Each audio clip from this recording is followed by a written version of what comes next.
आज का बाइबल का वचन प्रेरित चरित्र अध्याय 2 वचन 36 से 41 तक और आज का सुसमाचार यूहन्ना के अनुसार अध्याय 20 वचन 11 से 18। प्रेरित चरित्र अध्याय 2 वचन 36 से 41 तक।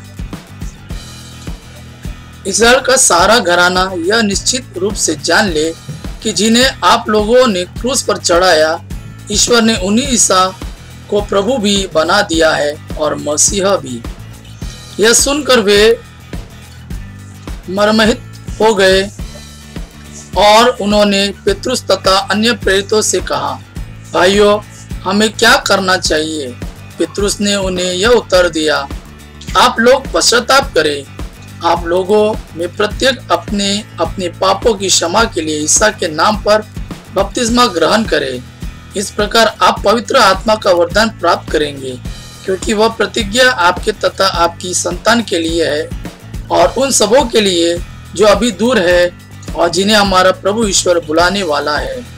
पेतरुस ने और बहुत सी बातों द्वारा साक्ष्य दिया और यह कहते हुए उनसे अनुरोध किया कि आप लोग अपने को इस विधर्मी पीढ़ी से बचाए रखें। जिन्होंने पेतरुस की बातों पर विश्वास किया, उन्होंने बपतिस्मा ग्रहण किया।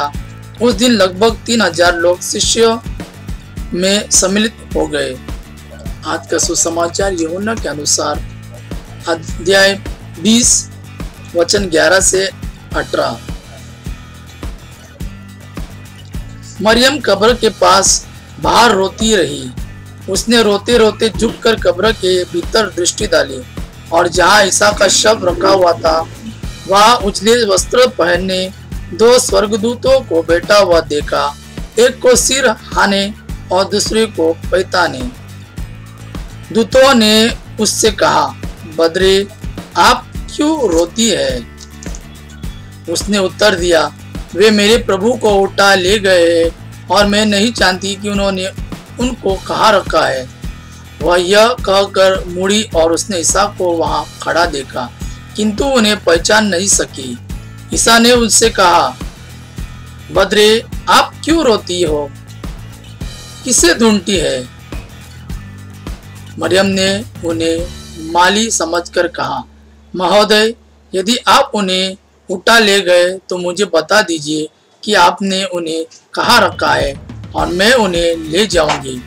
इस पर ईसा ने उससे कहा, मरियम। उसने मुड़कर इब्रानी में उनसे कहा, रब्बोनी, अर्थात गुरुवर।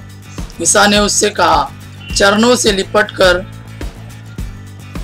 मुझे मत रोको। मैं अब तक पिता के पास ऊपर नहीं गया हूँ।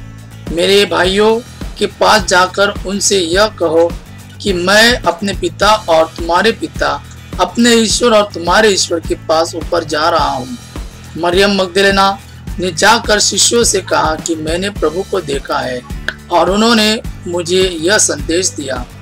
यह प्रभु का वाणी है। प्रभु को धन्यवाद। आबा पिता की महिमा और पुत्र यीशु का प्रेम आप पर सदा सर्वदा बना रहे। आमीन।